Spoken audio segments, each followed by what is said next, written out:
प्रभास करते हैं इनायत खलील के लिए काम? क्या प्रभास होंगे यश के दुश्मन? आखिर ये मूवी किस मूवी का रीमेक हो सकती है?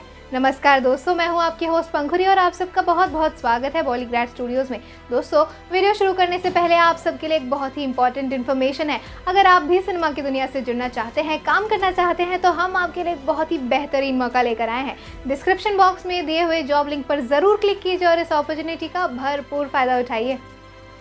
केजीएफ चैप्टर 2 के रिलीज के बाद से फैंस इसके चैप्टर 3 का इंतजार कर रहे हैं बहुत ही ज़्यादा बेसब्री से। और मीडिया रिपोर्ट्स की माने तो ये कहा जा रहा है कि केजीएफ चैप्टर 3 इस केजीएफ यूनिवर्स का एंड गेम होने वाला है। तो अब ये सारी बातें तो मैंने आपको बहुत ही बता दी केजीएफ के बारे में।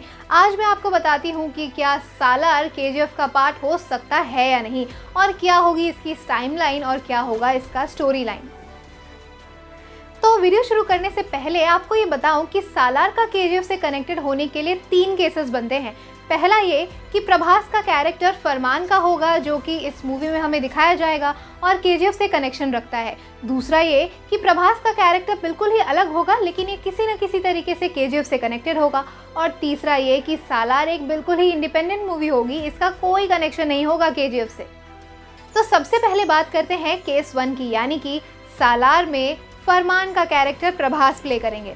तो अब केजीएफ चैप्टर 2 में हमें ये तो नहीं दिखाया गया था कि फरमान की मौत हो गई है, और हमने ये भी देखा है कि इस मूवी के सालार के पोस्टर में प्रभास के हाथ में जो लॉकेट है वो हमने फरमान के गले में देखा था।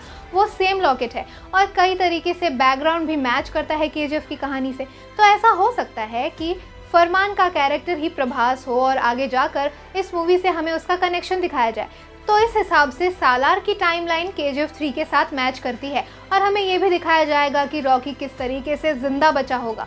ये भी दिखाया जा सकता है कि फरमान किस तरीके से रॉकी के लिए काम करता है, और इसी तरीके से ये दोनों मूवीज़ कनेक्टेड हो सकती हैं।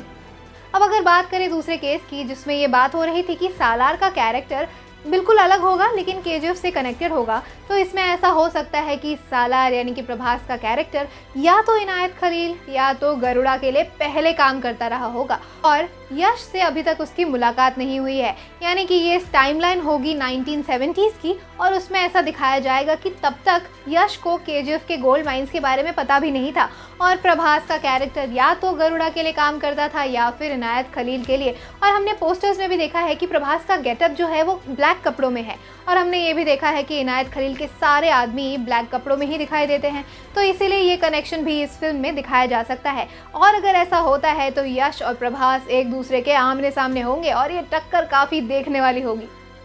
अब आते हैं तीसरे केस पे, जिसमें ये कहा जा रहा है कि सालार एक बिल्कुल ही इंडिपेंडेंट मूवी होगी, इसका केजीएफ से कोई कनेक्शन नहीं होगा। हमने प्रशांत नील को भी कई बार ये इंटरव्यूज़ में कहते सुना है कि सालार केजीएफ जैसी मूवी होगी, यानी कि केजीएफ जैसा इसमें कुछ हो सकता है, गोल्ड माइंस का कुछ हो सकता है, लेकिन ये दोनों मूवीज़ बिल्कुल भी आपस में कनेक्टेड नहीं है। तो ये देखना बहुत ही ज़्यादा इंटरेस्टिंग होगा कि कौन सी थ्योरी सच होती है। अब तो ये केजीएफ के आने के बाद ही पता चलेगा कि कौन सी थ्योरी सच होती है और कौन सी झूठ। आप कितने एक्साइटेड हैं केजीएफ चैप्टर 3 के लिए, हमें बताइए कमेंट सेक्शन में। आज की वीडियो में बस इतना ही। अगर आपको वीडियो पसंद आई है तो इसे लाइक कीजिए, शेयर कीजिए और बॉलीग्रैड स्टूडियोज़ को भी ज़रूर सब्सक्राइब कीजिए।